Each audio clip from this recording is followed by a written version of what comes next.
Assalamualaikum warahmatullahi wabarakatuh. Perkenalkan, nama saya Aditya Febrian dengan NIM 21086313. Dalam ini saya akan memaparkan isi makalah saya tentang aliran filsafat. Yang pertama, aliran rasionalisme. Aliran rasionalisme adalah paham filsafat yang menyatakan akal atau rasio tentang pemikiran. Suatu pengetahuan diperoleh dengan cara berpikir.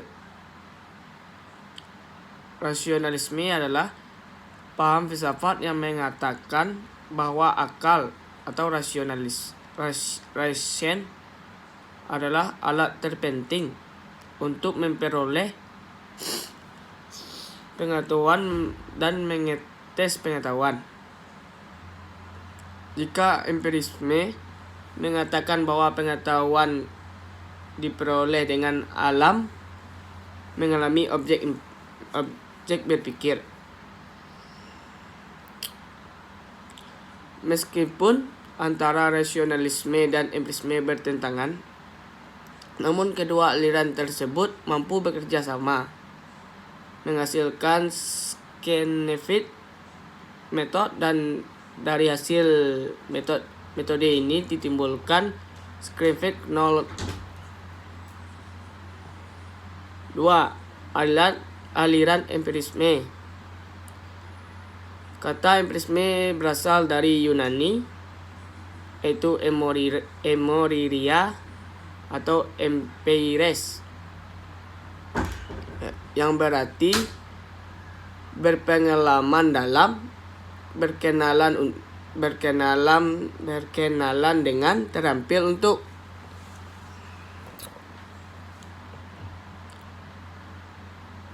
Empirisme adalah aliran dalam filsafat yang menyatakan bahwa semua pengetahuan berasal dari pengalaman manusia,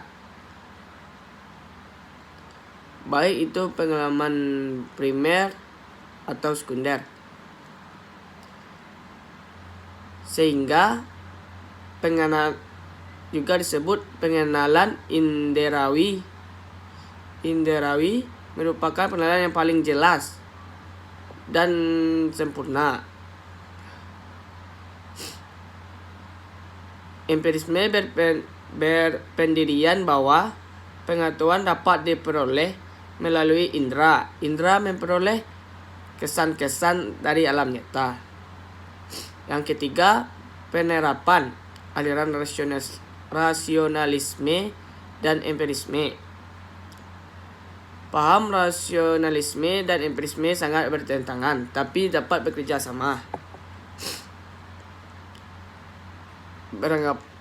Paham rasionalisme beranggapan bahwa sumber pengetahuan manusia adalah rasio, tetapi paham empirisme menyatakan bahwa pengalaman manusia adalah tentang alam atau kejadian yang terjadi pada alam. Rasio disebut juga berpikir. Tanpa rasio tidak mungkin manusia tidak mempunyai pemikiran. Berdasarkan pengetahuan lah manusia berbuat dan menentukan tindakannya. Namun demikian, rasio juga tidak bisa berdiri sendiri. Ia juga membutuhkan empirisme. Sehingga proses penilaian pengetahuan ini adalah rasio yang bersentuhan dengan dunia nyata di dalam berbagai pengalaman empirisnya. Maka dengan demikian, seperti yang telah disinggung sebelumnya, kualitas pengetahuan manusia ditentukan seberapa banyak rasionya bekerja. Semakin sering rasio itu bekerja dan bersentuhan dengan realitas sekitar, maka semakin dekat pula manusia itu kepada kesempurnaan. Sekian dari saya. Assalamualaikum warahmatullahi wabarakatuh.